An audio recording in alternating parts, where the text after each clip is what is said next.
or the 10th, it really means a lot. Your voices matter. We have shown in Michigan, when we show up, we can make the change that we want to see, and your energy makes it real. So show some more energy, Mike.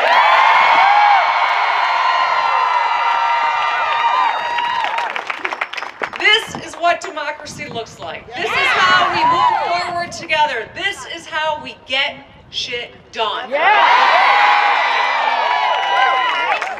So we're all here because gun violence is a uniquely American problem.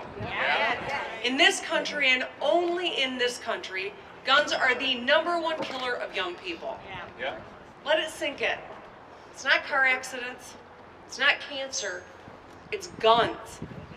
In 2022, 2,526 children and teens died by a firearm. That's 7 a day. Each one of them was someone with dreams and hopes, with loved ones, with the rest of their life ahead of them. Here in Michigan, we know this pain too well. We remember Oxford, and I see an Oxford mom over here. And Michigan State is not distant tragedies, but as heartbreaks that are close to home. And last week we were reminded of our own tragedies by the one at Florida State University. Let's take a moment of silence for the victims, their families, and all those affected. And let's remember, every time we see violence like this play out, it is reopening the wounds of people who've had lifetime trauma. People who are on campus, who are worried about someone on campuses. People who lost a loved one, or were hurt by gun violence. So many people have grown numb to this problem. Gun violence touches our daily lives in ways we could never have imagined. It dictates our routines, changes how we gather, destroys our sense of security. We shouldn't have to double check exit routes when we go to the movies. We shouldn't have to second guess attending a concert or just going and doing the grocery shopping.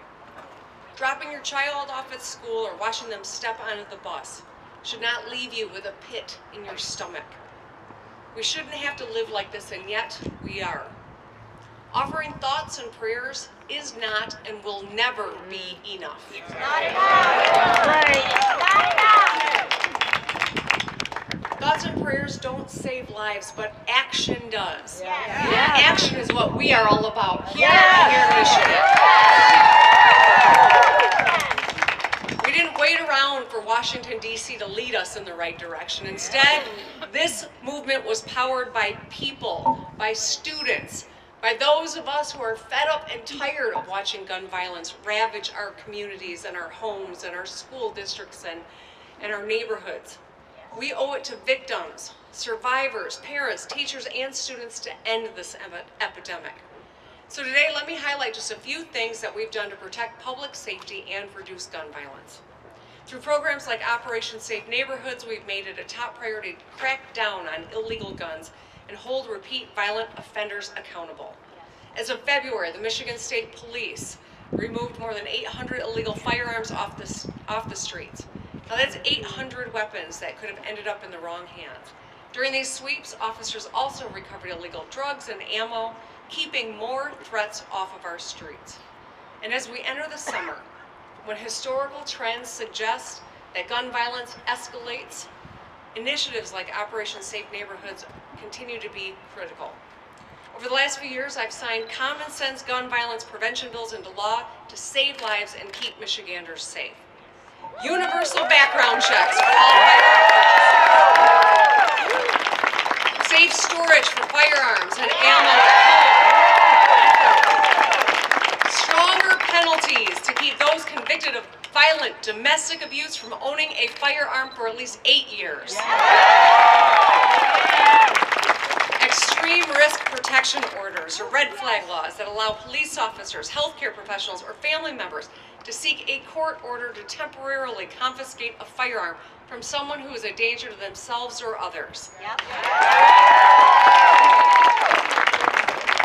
These orders have been used, even by people who were vocally critical of the measure, now recognize how important this is. Multiple state budgets making record investments on campus safety, because school should be about learning. Yes. And last year we established Michigan's first ever gun violence prevention task force to suggest new policies to save lives. The report just came out and I'm looking forward to reviewing it closely so we can see what the next steps are that make sense for Michigan and to keep Michiganders safe. We're already seeing positive impacts from this good work. We've seen a major decrease in violent crime. Michigan has reached its lowest overall crime rate since 2015. That's great news. And more students are feeling empowered and comfortable speaking up. In 2023, OK to Say, school incident hotline had almost 10,000 tips compared to 5,700 received in 2019. So when there's a looming threat of violence, people feel it. In their neighborhoods, in their schools, in their homes. Our responsibility is to take action so everyone can feel safe and be safe. So together we're making a real difference. But we know our work is not done.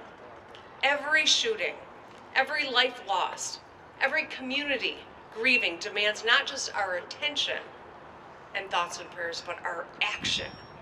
I stand ready to work with you and anyone who wants to protect public safety, reduce gun violence, because this is about partnership, not partisanship. It is about people. Together, we have shown we are capable to meeting the challenge, taking action, and that is what we will continue to do. No matter who is occupying seats around decision-making tables, the voices of the people matter. The voices of the people can make the change. Now is not a time to stay home and pull the covers over our heads. It is time to engage, to fight, and to make sure we lock arms and continue this work. I thank all the moms and all the incredible people who have come together to get us to this moment. Let's continue to do this work together. Thank you.